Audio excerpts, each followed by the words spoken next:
Someone asked me about that no snitching culture. Look, it's not wise to always involve yourself with every case. That's why even at the police station, they have the special detectives assigned to cases. Because if everyone gets involved in a case with their viewpoint, things get out of hand. So also in daily life, it's wise not to be involved in every matter.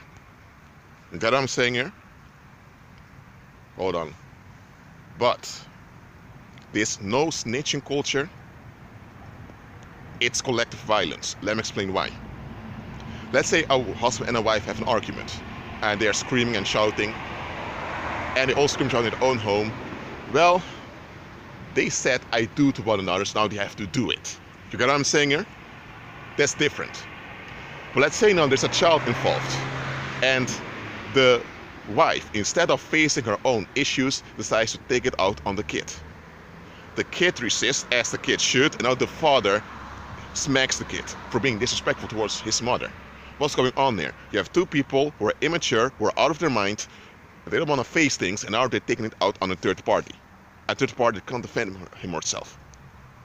When this happens in a community, and people notice that the child has some blue marks, or the child psychologically is not alright, the community has to do a background check. And if you find out that the parents are out of line, the parents of those parents, the relatives of those parents, and also the co-workers, everyone involved, those people need to ask them, what's going on in your house?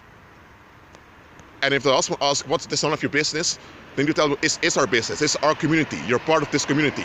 What you do affects the community. You can't just will whatever you will here. Why does your child carry blue spots? What did you do? You hit the kid? So you have issues with your wife? Probably she doesn't want to screw you as you want it, and now you're taking out on a kid? What the heck is wrong with you? Huh? If multiple people keep doing that, the husband knows, okay, I need to calm down. And if the wife also encounters repercussions, she realizes, hold on a minute, this needs to go. So the case must be reported. The life of a helpless human being is in danger. But now you have this no snitching culture. You have to mind your own business. So you have to mind your own distractions, because business is being distracted. So you have to be distracted and remain distracted, not caring a bit what happens to those around you.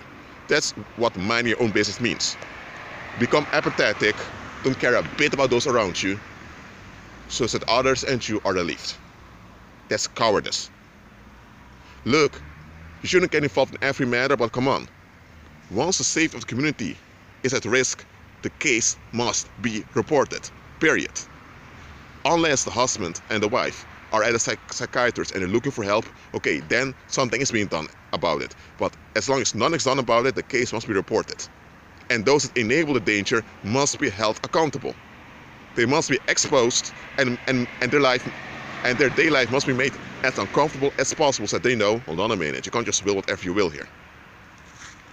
But in the world, also in ghettos, you have this no snitching culture. Not only in ghettos. As you know what, that's very dumb. That's why ghettos remain ghettos. Okay, let me give a parable now. You have Jack.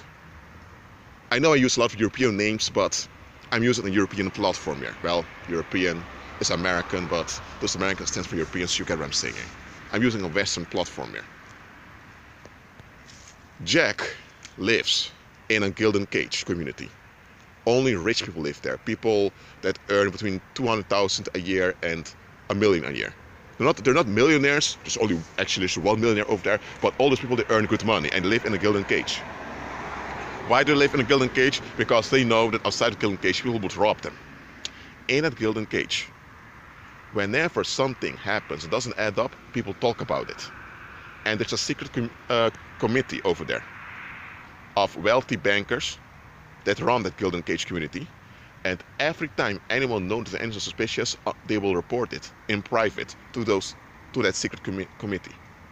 For example, if a kid becomes rebellious, gets onto drugs, becomes emotionally dysfunctional, those banks realize, hold on a minute, no kid gets dysfunctional just like that out of the blue. Something's going on there. So that committee then will send a letter to the parents' house saying, what's going on? And if things don't improve, they get a warning, they need to get out. And that's how that secret committee where Jack lives keeps the community healthy. People snitch on each other over there. Why? Because they want that community to remain safe for everyone.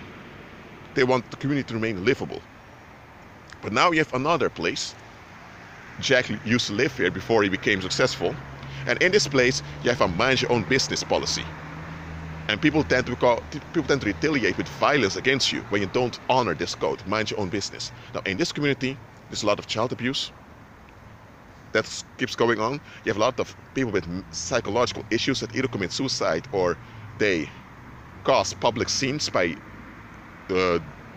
beating others. So there's public violence also, so often police needs to come. There are drug problems.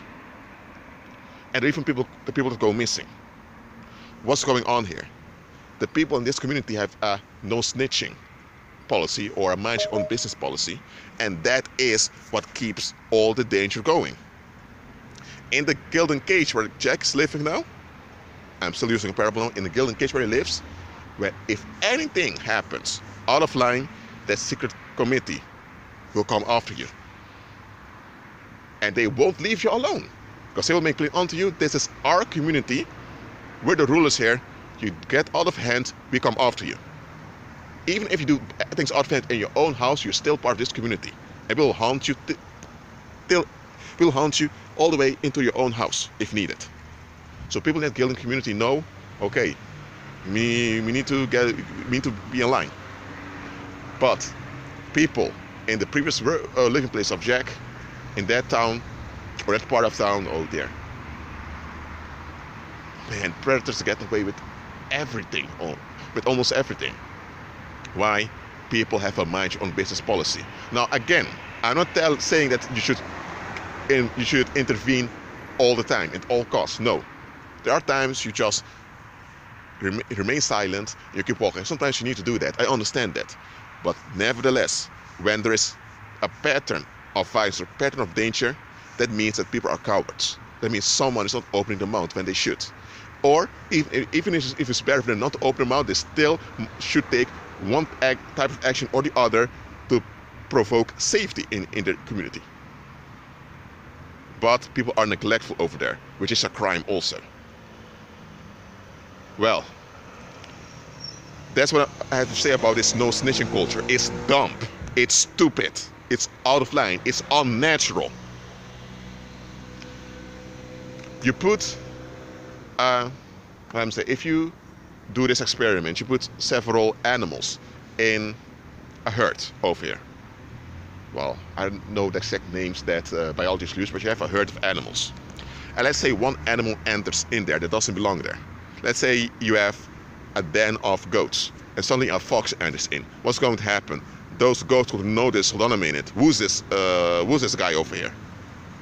Their behavior is going to notify others that, okay, something's not right here.